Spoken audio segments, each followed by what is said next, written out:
Allez, on plonge directement dans le vif du sujet. Vous l'avez sûrement remarqué, le monde du travail évolue à une vitesse folle en ce moment. Et avec lui, tout le cadre juridique qui est censé protéger notre santé physique et mentale. Aujourd'hui, on va décrypter ensemble un truc qui peut paraître un peu lourd au premier abord, le système de santé au travail en France. Parce que oui, c'est complexe, ça bouge beaucoup, avec des réformes super importantes récemment. On passe littéralement d'un modèle où on éteignait les incendies à une vraie logique de prévention. Et pour que ça soit clair pour tout le monde, on va regarder ça ensemble étape par étape. Mais juste avant de se perdre dans la paperasse et les lois, posons-nous la vraie question, celle qui nous touche tous. Concrètement, que se passe-t-il quand le travail, au lieu d'être un endroit d'accomplissement, devient la cause de notre propre effondrement ?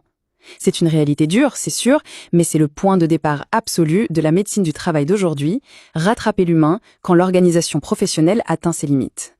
Et c'est là qu'on arrive au fameux burn-out, l'épuisement professionnel.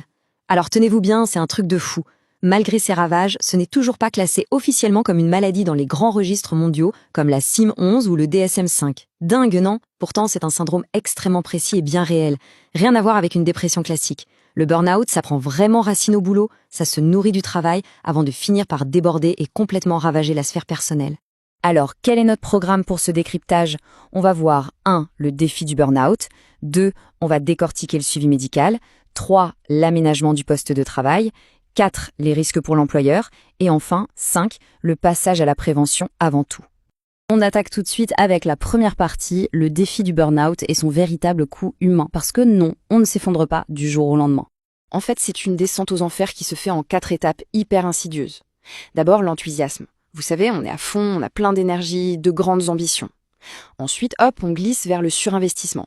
On donne tout, les efforts ne sont pas forcément récompensés. Alors qu'est-ce qu'on fait ? On en fait encore plus, on décroche plus. Puis vient la 3e phase, la désillusion. Là, on commence à devenir irritable, on s'isole. Et le coup de grâce, la 4e étape, le vrai burn-out.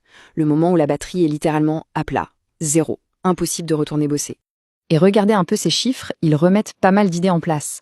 On entend souvent dire que c'est de la faute de la personne, qu'elle est un peu fragile. Faux. Les facteurs personnels, ça compte pour environ 40%.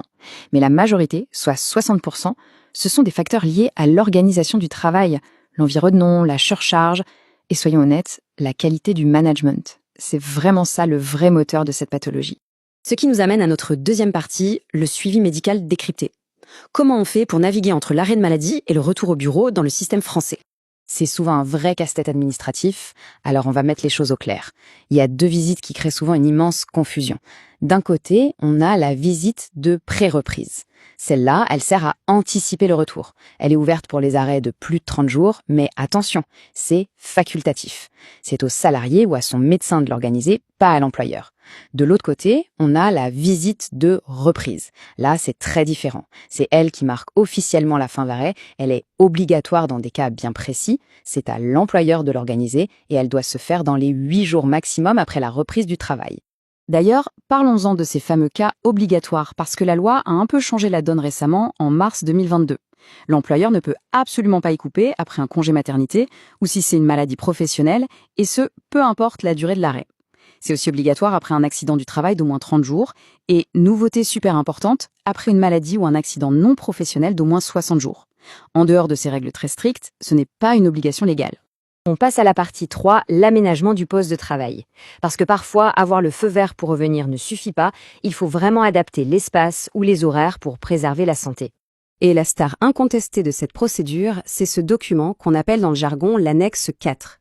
Imaginez que le médecin du travail dise « Ok, le salarié est apte à revenir, mais sous certaines conditions ». Eh bien, il dégaine cette fameuse annexe 4. C'est pas juste un conseil en l'air, attention, c'est un document juridique avec une valeur contraignante. L'employeur est obligé de s'y plier pour garantir la sécurité de ses équipes. Mais il y a quand même une ligne rouge à ne pas franchir, comme le souligne très bien cette citation. Le médecin du travail fait ses recommandations en toute indépendance, oui, mais il ne peut pas toucher aux fonctions essentielles du poste. En gros, si on doit tellement modifier votre travail que ça n'a plus rien à voir avec votre fiche de poste, là on change carrément de scénario. On rentre dans le régime de l'inaptitude et c'est une autre paire de manches, avec potentiellement une procédure de reclassement. Ce qui nous propulse à notre 4e partie, les risques pour l'employeur. Concrètement, ça coûte combien de ne rien faire ou d'ignorer le médecin du travail ?